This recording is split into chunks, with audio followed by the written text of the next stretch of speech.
Abigail Hardy has made it to the winner's circle at the 2019 Built Ford Tough AQHYA World Championship Show. I'm Larry Jo Starkey with the American Quarter Horse Journal, your first stop for AQHA industry news, and I'm here today to talk with Abigail about her win in equitation over fences with My Secret Past. Does he have a secret past? Yes, actually. There's some different things that he does that's quirky. Like in the stall, you can't go too quick with a pitchfork or do anything too quick around him. He doesn't like his face being touched at all. Like if you go too fast or if you're a new person, you can't touch his face. And like if you're a guy normally, he doesn't like my dad loading him on the trailer at all and has broken the tie multiple times from him. But he's became the sweetest horse now that he's just been played on and loved on, and he's just become the best horse now. What did you like about him when you first got him?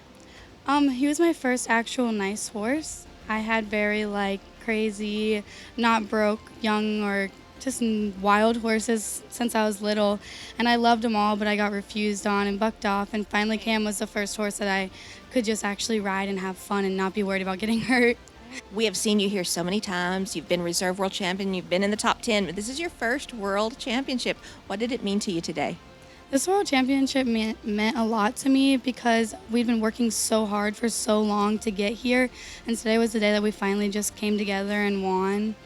It was just the greatest day of my life, being able to say that he's a world champion.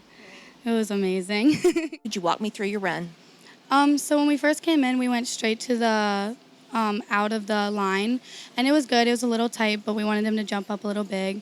And then we rolled back to the other fence, the white fence, and that one was good. It was a little bit tight. And then you came through like a zigzag, and both those jumps were good. One was a little bit tight, but I'd rather have it tight than long. And then our trot fence, I was just making sure and holding back and sitting back and making sure he wasn't going to canter off.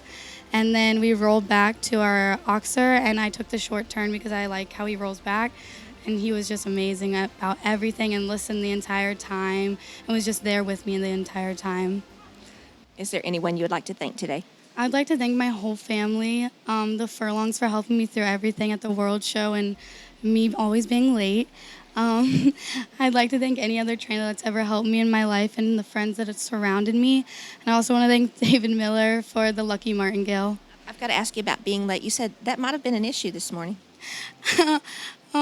So I stayed up very late to school my horse, get him put together and wrapped and take him to bed. And I was going to be back up at 6 to braid tails, and I ended up falling asleep. And so I wasn't out at the barn until 7:30, which is when I was supposed to be on. So the Furlongs, of course, helped me get everything done and everything ready. And we came up with maybe a couple horses in front of me, had to go straight in, and we still got reserve first and reserve again. That's a pretty big day. Yeah, with being late. But he was great. He didn't mind at all. Abigail Hardy, late but a world champion.